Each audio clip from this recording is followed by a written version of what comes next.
If you are joining me for the first time, please remember to click subscription button and hit that notification bell to be the first person to receive the video that will be produced by Davi-tech-media. Davi-tech-media, updating you. Davi-tech-media, subscribe to Davi-tech-media. The National Chairperson in charge of Information and Publicity for the Patriotic Front, Honorable Rafael Nakachira, a member of the Central Committee, will address this briefing. Before we start, we believe that God Almighty is in charge, and we'll ask Comrade William Piri to give us a prayer. Comrade Piri. Shall we pray? Father, we thank you this morning. We thank you, Lord, for your grace. We thank you, Lord, that you've assembled us in such a manner that, Lord, we may listen to our leaders that are here to give us wisdom. We pray, Jehovah God, that let wisdom and anointing be on us. In the mighty name of Jesus, we pray. Amen. Amen. Thank you. Without much ado, I will ask the member of the Central Committee for the Patriotic Front, Honorable Rafael Nakachira, to address the business. Thank you very much, Media Director and MC Antoine. May I welcome you all, members of the press, and the press briefing this morning was very short. We have 1 or 2 items we're going to add ourselves to. As it has recently been witnessed by all Zambians that we have had an unprecedented activities couched as activities meant to fight a so-called corruption. We have had law enforcing agencies that have exhibited a high level of zeal, pursuing specifically members and officials of Patriotic Front. And because they don't really have anything tangible to really place on these officials and members, they have resorted themselves to begin to conduct themselves in an illegal manner. In the recent past, we have had Dek Simon, the Secretary General, the SEC, and Dek Simon, the Secretary General. We had Comrade Antonio Mwanza summoned by Dek. We had Mr. Mambepa equally summoned by Dek, and consistently the questions that they were subjected, or the interrogation that were subjected to, have to do with the funding of the Patriotic Front. Realizing the fact that those interrogations or questions are illegal, we have placed it on record several times that there is no legal backing for these law enforcing agencies to be asking the source of funding for the Patriotic Front.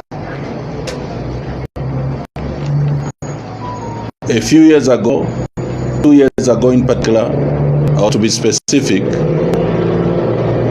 Honorable Given Lubinda, as Minister of Justice, did propose an enactment of a law called Political Parties proposed bill to Parliament, according to the dictates of the Supreme Law, which is a Constitution, under Article 60, which requires that there be a prescription of how political parties would function.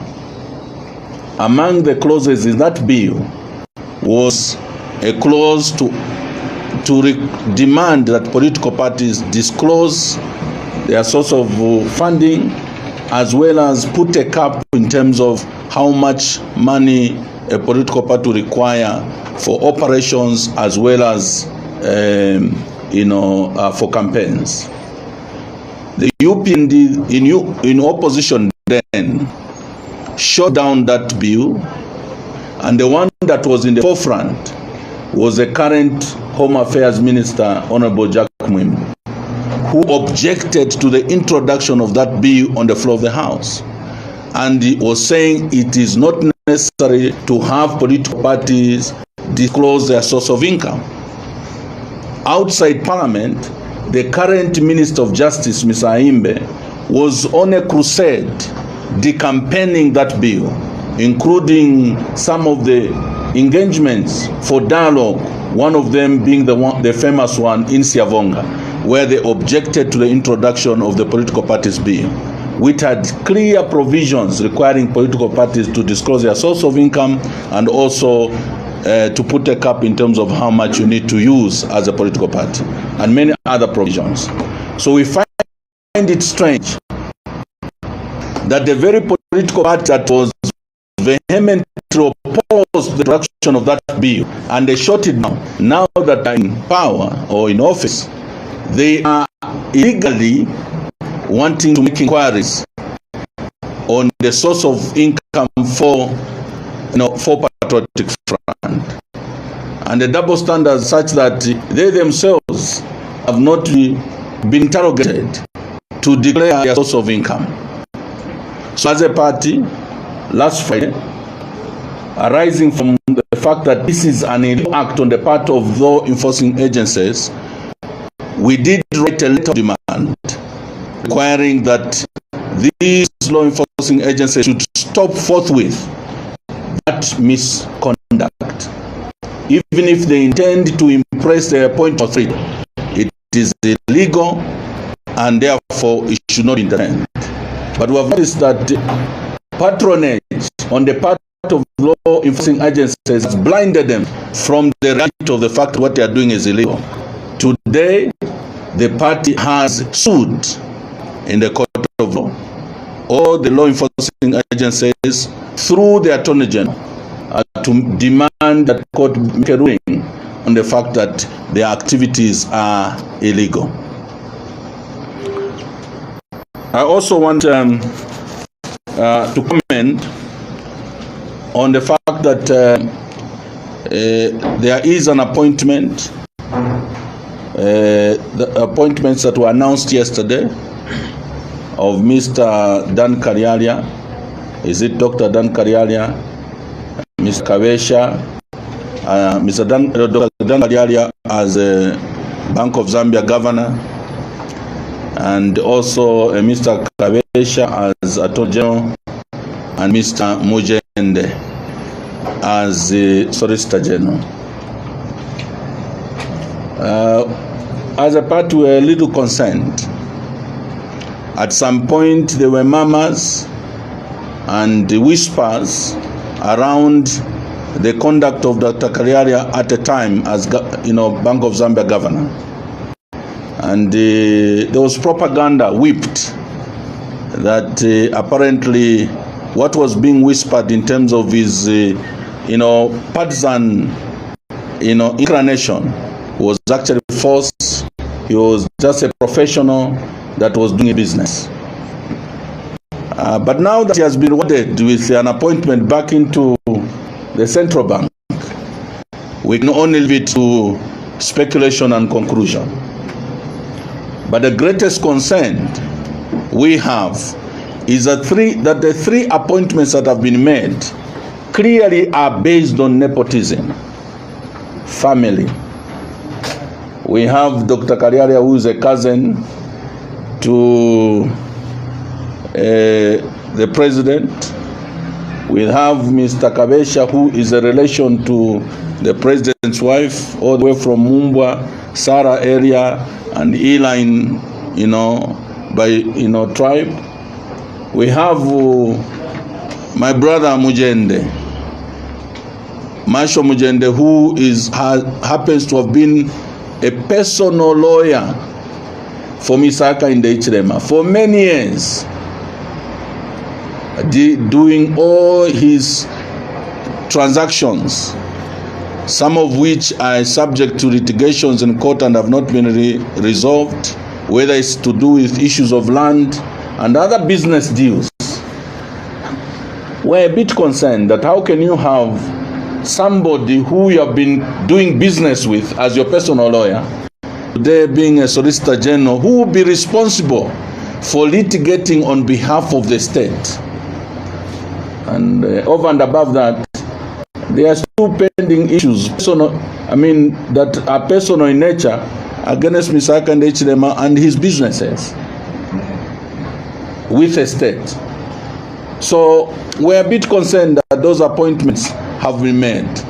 Now, some of us that have raised the red flag, whether it was during the campaigns or indeed after the campaigns, that our president today is inclined towards nepotism and ethnic consideration when it comes to his appointment. But we are waiting for him to conclude, because he's yet to appoint permanent secretaries, he's yet to appoint ambassadors. Then we'll generate a charter and give to the Zambian people so that we can conduct what we call compare and contrast, so that Zambian people can be informed whether indeed what we raised as a red flag was basically just politicking or is a reality. Also of concern is the fact that the president has allowed illegalities to continue to be committed or undertaken in his government. Before he left to the US, he announced having relieved or fired controlling officers who have the authority when it comes to issues of expenditure in the ministry. These are PSS and other functions that are legally binding. The question we have is that in the last 7 or so days, who has been conducting business in those ministries without a principal officers or controlling officers? We want to believe that that vacuum in itself is recipe for illegalities to be undertaken. But as it were, it looks like it's a clear situation where we have a government and the president who is on job training, is takataka, and to that effect, he doesn't know what to do. Every time he takes a step, he discovers it's a wrong one. He retreats, takes another step, he discovers it's actually illegal. Takes this step, discovers that it's not permissible. He has even appointed relieved ambassadors without any replacement, because the practice is that when an ambassador is recalled, he's recalled with an immediate replacement, because representation in that particular country has to continue. There should never be a vacuum. That it were maybe we don't know what or they don't know what they are doing. As I conclude, we also are wondering who is in control. Bari, from the very first day addressed the nation after being declared winner, he has been preaching the rule of law. He has even been preaching that he's going to clean up the bus stations, clean up the markets, and that he even gave express directives to his ministers and minister of local government in particular. But to our shock, we're having non-thugs like Mr. William Banda, non-thugs like obvious Maritet, giving counter instructions to ministers. Is truly takataka. So we don't know who is in authority, whether it is Akande Hichilema or is William Banda or indeed it is obvious Maritet. No wonder when Bali is saying we don't want violence to continue, our members in the markets, our members in the compounds have continued to be brutalized because really the DACA directives are not being adhered to, are being defied by his own lieutenants, some of them of whom you know. I don't know who doesn't know William Banda here. I don't know who doesn't know obvious Mariteta and his background. That will leave to the youth media to dig and be able to give the Zambian people facts. But we want to say to Bali, can you get serious and take charge? You are no longer in opposition. You are in government and president of the Republic of Zambia. Take charge and make sure that the correct things are done. Don't say certain things to the gallery and give certain instructions in the night and are only seen by the conduct of either the police, DEC, ACC and your cadres. That must stop. That hypocrisy must stop. Thank you very much and God bless you. Thank you so much, Honorable Nakachinda. Members of the press, in case of any questions, you are free to ask the questions to Honorable Nakachinda and you'll be able to respond.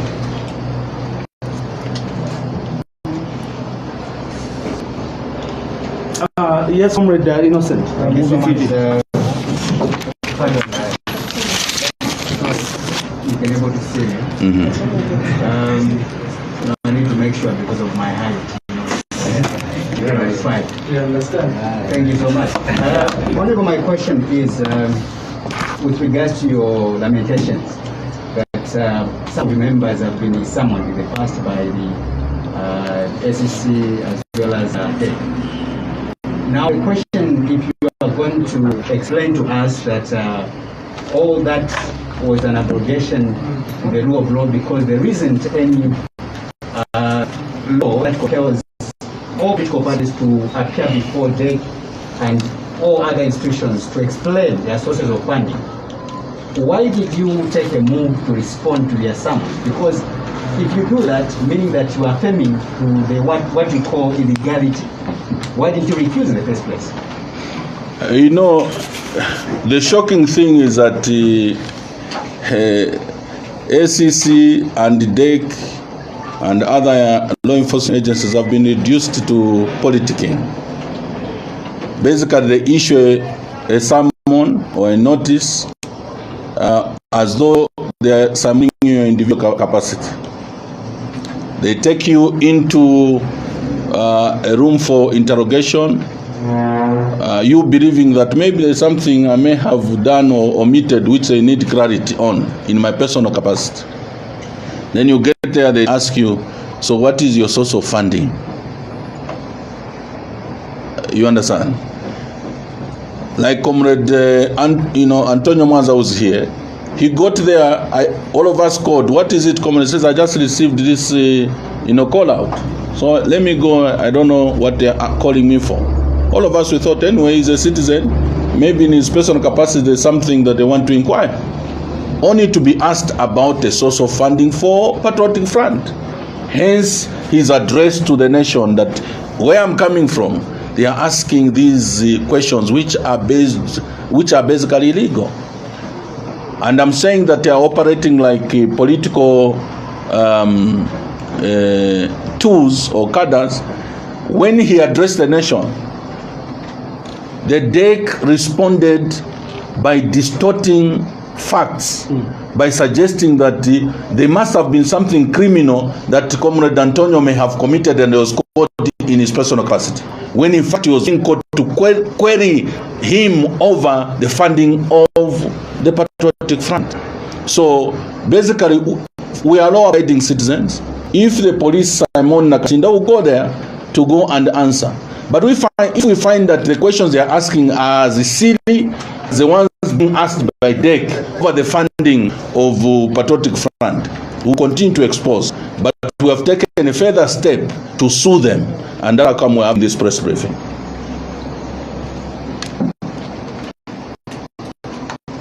Do we have any question? Oh, yes, Comrade. Just a clarification. When you say you have written a letter, to whom have you written a letter to? And who have you sued? And what capacity have you sued those people? Okay. We wrote a letter on Friday to SEC, we wrote a letter to SEC, copied to a number of stakeholders. We wrote a letter, the same letter to DEC, the same letter to the police. And I must also indicate that all these law enforcing agencies were written to a letter of demand, but because they have not, adhered to our demand, were further sued there. But obviously, as you know, the principal litigant on behalf of government and all quasi or indeed government institutions is the Attorney General. So we have sued the Attorney General in principle, but also obviously extended to those specific institutions that we know have been harassing Patriotic Front members and officials. We have also had maybe to take advantage of that question, we have also had an unprecedented behavior by the police impounding party vehicles or suspected, vehicles suspected to be PF vehicles without any lawful reason. So somebody will just be seen driving a car, and if they have an idea that he could have associated with Patriotic Front, they say, park here, let's go. This vehicle is suspected to be proceeds of crime. What kind of jungle law is that? What is expected is that they conduct their investigations. When they have established a prima facie against any individual, then they can move in. But how can you be inconveniencing people in the fashion that they are doing? But we know that this is an agenda by Misaka in the Ichilema to try and cripple Patriotic Front. But we want to assure him that the Patriotic Front was in opposition for 10 years. We have only been in government for 10 years. Before Nabo opposition tabula kuntika to avoid more opposition. We are not strangers to this kind of behavior. We are them and we definitely run with them. We are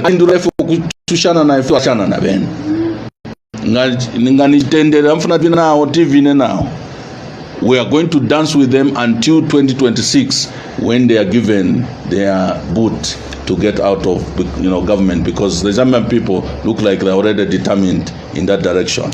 Thank you very much. Thank you so much, colleagues. The letter that Honorable Nakachinda was referring to it goes to quite a number of people.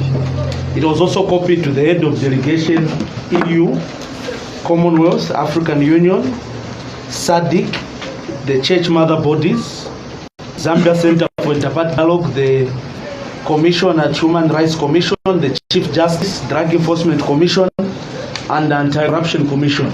And this letter, we are forwarding it to your WhatsApp in a format that becomes easy for you to do it. So as we are speaking, the letter is being WhatsApp to all your numbers so that you can look at the content.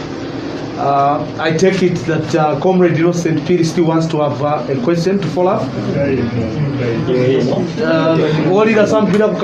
Mr. Piri, please, can you go ahead and ask the Honorable CC? It's important. Sure, sir, go ahead. Yes, so basically my question, away from your press briefing, just to get your comment on the opposition aspect with regards to the sentiments coming from Mr. Maliteja.